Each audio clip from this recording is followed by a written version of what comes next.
Assalamualaikum warahmatullahi wabarakatuh. Nama saya Arsyana Nur Aliyah dengan NPM 10060617049, Fakultas Matematika dan Ilmu Pengetahuan Alam, Program Studi Statistika Universitas Islam Bandung. Hari ini saya akan mempresentasikan hasil penelitian saya yang berjudul Model Radial Basis Function Neural Network untuk meramalkan jumlah penumpang kereta api di Jabodetabek. Abstrak pada penelitian ini memiliki 4 kata kunci, yaitu peramalan, arima, RBFNN, dan penumpang kereta api. Selanjutnya, untuk bab pertama pendahuluan, beberapa penjelasan yang mendukung permasalahan dalam penelitian ini yaitu mengenai time series, arima, RBFNN, dan penumpang. Berdasarkan uraian tersebut, maka rumusan masalah dalam penelitian ini adalah bagaimana hasil peramalan untuk banyaknya jumlah penumpang kereta api di Jabodetabek menggunakan model RBFNN. Selanjutnya, bab 2 metodologi mengenai data. Data yang digunakan pada penelitian ini adalah data sekunder yang diperoleh dari Badan Pusat Statistik. Data tersebut merupakan data time series jumlah penumpang kereta api di Jabodetabek dari Januari 2014 sampai Desember 2020 dengan data pengamatan sebanyak 84. Selanjutnya, mengenai metode, ada 9 tahapan yang akan dilakukan untuk menyelesaikan permasalahan dalam penelitian ini.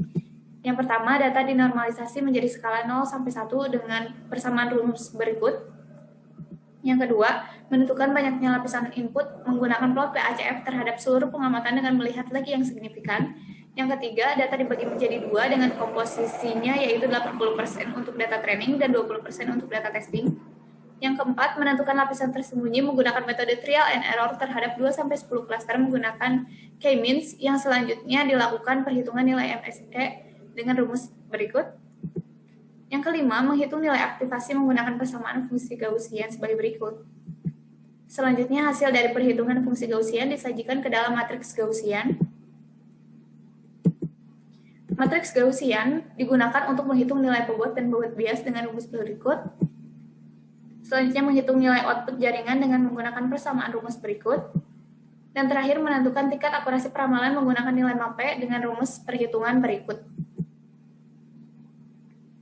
Pada bab 3 mengenai pembahasan, yaitu penentuan lapisan input, berdasarkan plot PACF pada gambar diketahui bahwa lag yang signifikan berada pada lag yang pertama.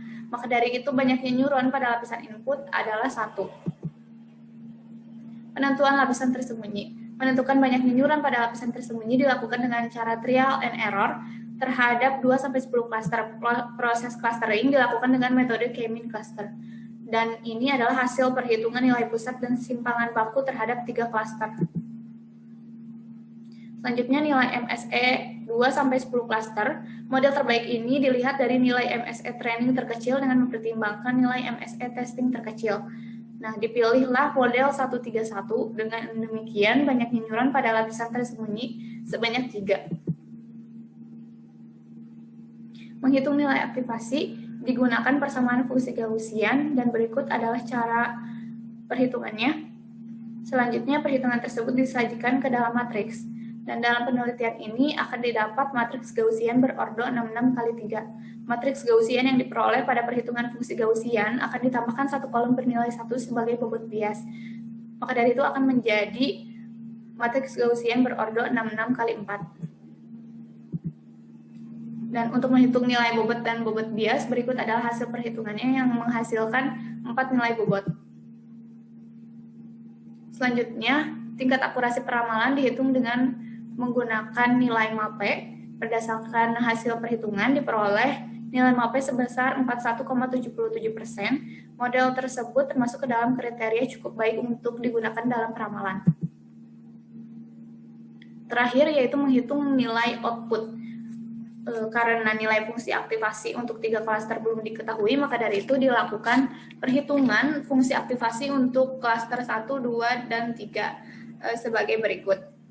Setelah didapat nilai fungsi aktivasi, maka dapat diperoleh nilai output sebagai berikut.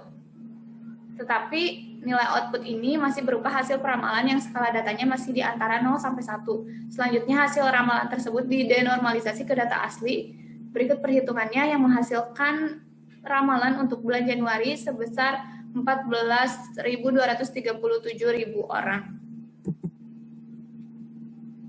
Dengan cara yang sama dilakukan perhitungan peramalan jumlah penumpang kereta api untuk bulan Februari sampai dengan Desember 2021. Berikut adalah hasil perhitungan peramalannya.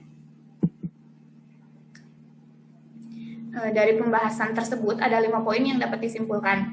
Model terbaik yang terpilih memiliki struktur jaringan 1 neuron input, 3 neuron tersembunyi, dan 1 neuron output dengan nilai MAPE sebesar 41,77% yang menyatakan kemampuan peramalan model cukup baik. Sekian hasil penelitian yang saya sampaikan. Mohon maaf bila banyak kesalahan. Terima kasih atas perhatiannya. Wassalamualaikum warahmatullahi wabarakatuh.